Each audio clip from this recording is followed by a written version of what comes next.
we people of color, we have to learn to talk to each other better. We have to learn our histories of each other. We have to figure out a different way of doing things. So this is this kid. Lupe. Lupe's my man. Kick, push. That's me. But as much as I got mad love for Lupe, it ain't really like that. I mean, I wish it was, but it ain't. And it's not because my girl rolls, because she don't, or that she don't like my doing my thing, because she does. But it ain't always that easy, you know what I'm saying? I was taking the train to the Mall of America, going to buy me some tight shoes at Zoomies. I'm just minding my own business, my board on my lap. Up on the Cedar Station, this Somali girl gets on. And she's cute, but I don't pay much attention because she's got her head wrapped up in one of those scarves. It's like she's saying there's no playing, you know what I mean? And I respect that. I mean, there's plenty of others around, each to his own, each to his own. But a little while, these two black girls beside her, they start in on her. First just sniggering and pointing at her like there's something funny about her. Of course it bothers me, but I try to pay it no mind. But then they start calling her a dirty Somali. Tell her she should go back where she came from. They don't want no terrorists in this country. She should go back to Africa, back to where the monkeys are. I look at the Somali girl. She don't look at me. Got her eyes straight ahead, like if she just kept looking straight, she wouldn't hear. And I look around because there's adults on the train. Some white, some black, a couple native kids way back. I keep waiting for one of the adults to say something, but they just keep looking where they're looking like it ain't happening. Like they're the ones who don't hear nothing. And two black girls are calling the Somali girl a monkey now, making monkey sounds and laughing their asses off like they're having the time of their lives. And I'm thinking, shit, man. But then the tall black girl gets all up in her face shouting, "Go back to your motherfucking country, bitch. We don't want you here." And I just know the next thing, she's going to hit that Somali girl. Fuck it, here goes. Hey, leave her alone. They both turn and look at me like, who the fuck do you think you are? And one of them says, "Fuck you, chink boy, mind your own business." "Yeah, chink boy," the other says, "why don't you go back where you came from too?" And I'm thinking, oh shit, you think Full was just going to back off? What the fuck are you going to do now? So I say, chink boy, what, that's supposed to hurt me? You're calling me a chink, a piece of a wall? I'm wondering if they know Gooker Slope, because that's what's coming next. Fuck you, Ching Chong Chinaman. Oh, Ching Chong, forgot about that one. So, you're saying I'm a gong, a musical instrument. I can tell they're both really still pissed, but they're also thinking I'm a little loony, which I guess I am. Or you can call me a slope, but really we don't walk like this. And here I get up and start walking like I'm walking on the side of the hill. They're both looking at me like I'm nuts. I take a glance at the Somali girl. She looks a little relieved, but also like I'm nuts too. Fuck you, you crazy retard. Actually, we Asians are supposed to be quite smart. I mean, ain't that the stereotype? The tall one stands up and glares at me.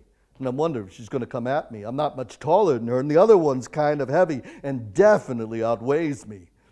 I look out to the side and see if any of the adults are going to do anything, but they're all just sitting there just like before, like a bunch of monkeys, see nothing, do nothing.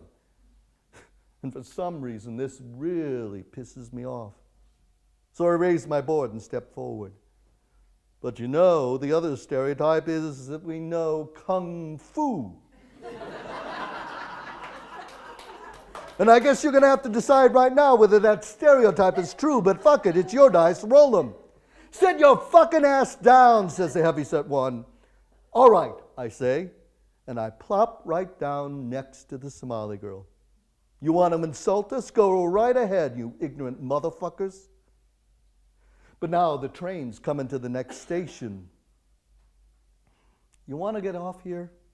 I ask the Somali girl. And she nods. We both get off.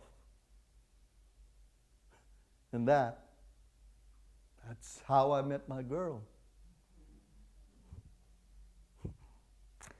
Sometimes I still wonder if I would have done the same thing if it had been two dudes. I'd like to think I would have, but I don't know. Oh yeah, and it would have been nice if everything turned out fine for me and Yasmin, and for a while it was.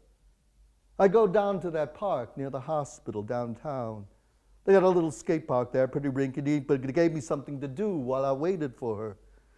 And we just hang out and talk and talk and talk. I know, it's not like we come from the same world. She's Muslim, I'm half Filipino, half Chinese, a real mongrel.